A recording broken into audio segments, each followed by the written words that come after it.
எல்லாருக்கும் வணக்கங்க. வெற்றிவேல் முருகனுக்கு அரகரோகரா.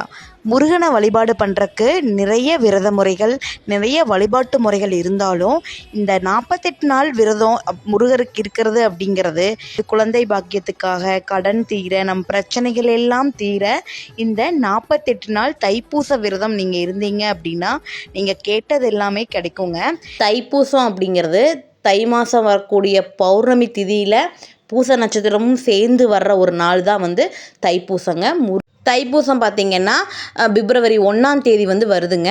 இதுக்கு 48 நாள், அதாவது தைப்பூசத்துக்கு முந்தின நாள் 48 நாள் முடிகிற மாதிரி கணக்கு வச்சு நம்ம விரதம் ஸ்டார்ட் பண்ணணும். எப்போருந்து ஸ்டார்ட் பண்ணணும் அப்படின்னா டிசம்பர் 15ஆம் தேதி நீங்கள் ஸ்டார்ட் பண்ணிங்க அப்படின்னா ஜனவரி 31ஆம் தேதி வரைக்குமே பார்த்திங்கன்னா 48 நாள் நிறைவு பண்ணிடலாங்க. அடுத்த நாள் பார்த்திங்கன்னா நம்ம கோயிலுக்கு போய் நம்ம தைப்பூசத்தன்னைக்கு நம்ம விரதத்தை நிறைவு பண்ணிக்கலாங்க. 48 நாள் இருக்க முடியல அப்படின்னா கவலையே பட வேண்டாம். நீங்கள் 21 நாள் விரதம் கூட நீங்கள் இருக்கலாங்க. அப்படியும் முடியல அப்படின்னா 6 நாள், தைப்பூசத்துக்கு முன்னாடி 6 நாள் மட்டும் விரதம் இருந்து நீங்கள் உங்கள் விரதத்தை நிறைவு பண்ணலாங்க.